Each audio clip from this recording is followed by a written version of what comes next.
કોંગ્રેસ દ્વારા આજે કૌશલ્ય તાલીમ શિબિર યોજાઈ.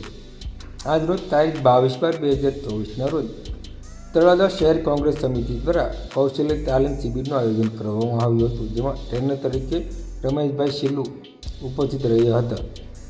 અને આ પ્રોગ્રામમાં પૂર્વ પ્રમુખ જિલ્લા પંચાયતના સંજયજી સરવૈયા, પૂર્વ MLA કનુભાઈ બારૈયા, ભીખાભાઈ દાદડિયા, તળાજા નગરપાલિકાના પ્રભારી, તળાજા શહેરના કોંગ્રેસ પ્રમુખ શ્રી ગૌરંગભાઈ બાલકિયા, તળાજા નગરપાલિકાના પૂર્વ ઉપપ્રમુખ શક્તિસિંહ વાળા, હિરેનભાઈ ત્રિવેદી, અશોકભાઈ સહિત પૂર્વ કોંગ્રેસના પ્રમુખ, નગર સેવકો અને કોંગ્રેસના કાર્યકર્તાઓ મોટી સંખ્યામાં હાજર રહ્યા હતા અને કોંગ્રેસની આ તાલીમ શિબિરનું માર્ગદર્શન પ્રાપ્ત કર્યું હતું.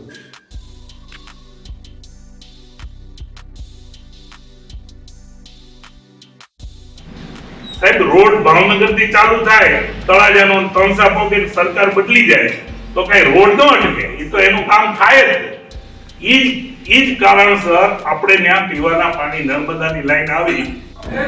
જિંદાબાદ. આપણે શા માટે મિત્રો ભેગા છે? આપણે બધા અહીંયા કોંગ્રેસના કાર્યકરો, કોંગ્રેસની વિચારધારા સાથે ભણાયેલા હોય.